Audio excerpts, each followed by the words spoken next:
চট্টগ্রামের কাঁচা বাজারে সবজির দাম কিছুটা কমলেও এখনও রয়েছে সাধারণ ক্রেতাদের নাগালের বাইরে।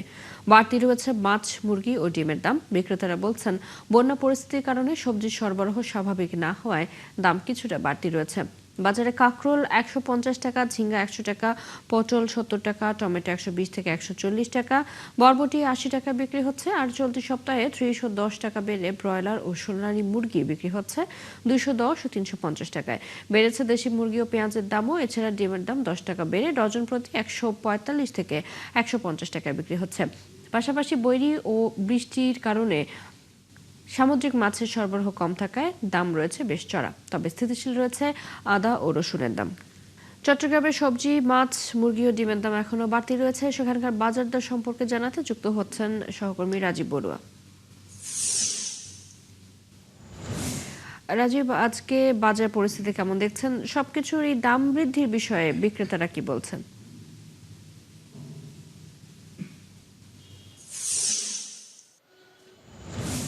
চৈতি, শুভ সকাল।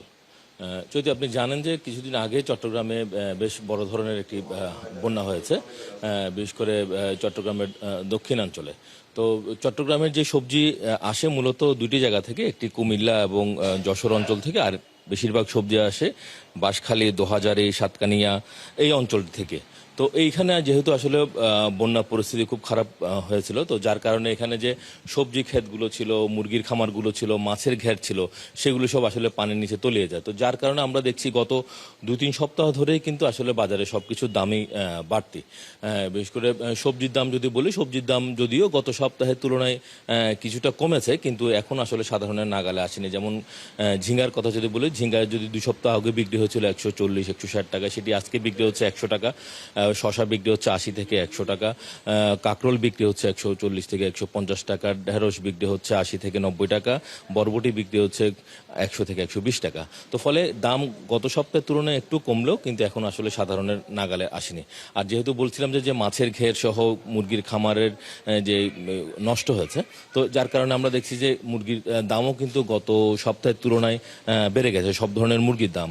বিশেষ করে গত সপ্তাহেই যে ব্রয়লার মুরগি বিক্রি হয়েছিল ১৮০-৯০ টাকা, সেটা আজকে বিক্রি হচ্ছে ২১০ টাকা। এবং সোনালী মুরগি গত সপ্তাহে ছিল ৩৪০ টাকা, আজকে বিক্রি হচ্ছে ৩৫০ টাকা। দেশি মুরগির দামও ৩০ টাকা বেড়ে গেছে। দেশি মুরগি গত সপ্তাহে ৬৫০ টাকা ছিল, আজকে বিক্রি হচ্ছে ৬৮০ টাকা করে। এবং আমরা দেখছি যে ডিমের দামও কিন্তু প্রতি সপ্তাহে কিন্তু বাড়ছে। গত সপ্তাহে ডিম বিক্রি হচ্ছিল ১৩৫ থেকে ১৪০ টাকা, সেটি আজকে বিক্রি হচ্ছে ১৪৫ থেকে ১৫০ টাকা ডজন। এবং বিক্রেতারা বলছেন যে আসলে সরবরাহ একটু কমে গেছে, এই কারণে দামটা একটু বেশি। এবং মাছের কথা যদি বলি, চট্টগ্রামে বেশ কিছুদিন ধরে বৃষ্টি হচ্ছে, ফলে বৈরী আবহাওয়ার কারণে আসলে সমুদ্রে যে মাছ ধরতে ট্রলারগুলো যায় তার পরিমাণ অনেক কমে গেছে।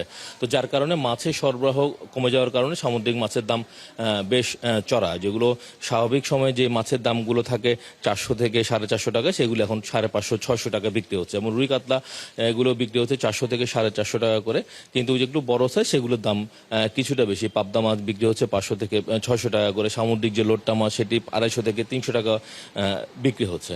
এবং যারা বিক্রেতা তারা বলছেন যে যেহেতু সরবরাহ কমে গেছে, ফলে চাহিদাটা বেশি, এই কারণে দামটা একটু বেশি। এর পাশাপাশি যদি গরুর মাংসের কথা বলি, গরুর মাংস অনেকদিন ধরে একই দামই আছে।